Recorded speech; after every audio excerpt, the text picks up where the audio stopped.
Natin napakagandang baby bihorn bouncer.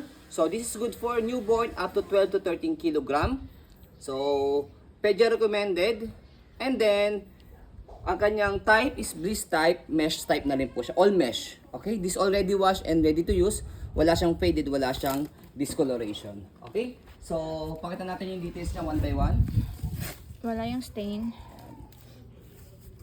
Ang ganda ng fabric. Navy blue ang kulay.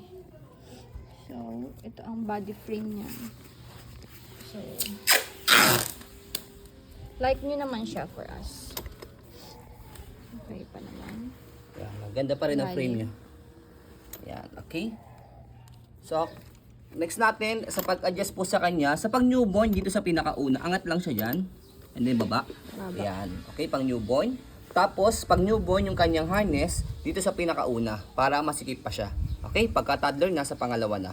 Okay, adjustable siya. And then, pag mga around 1 year old, yan. 1 year old, 2 years old, yan, yan.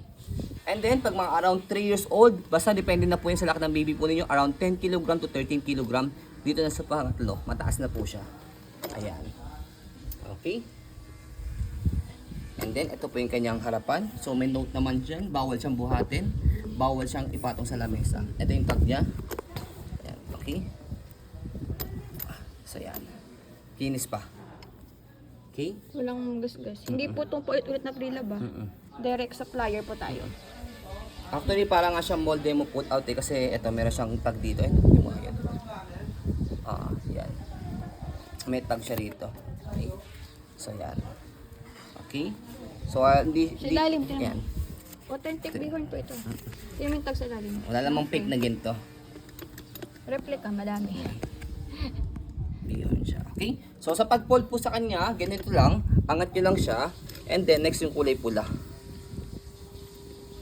Okay. Ayan.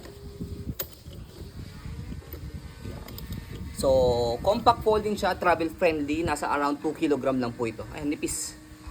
Kapag inopen nyo po siya, bubukan nyo na siya ganyan. Ganun lang, walang hassle. Okay? So, ayan po ang ating po napakagandang baby bihorn bouncer. As you can see, very details po kami. Sa po pag video kasi amin siya policy. No refund, no exchange. What you see is what you get. So, yun po, maraming salamat. Have a nice day and God bless po.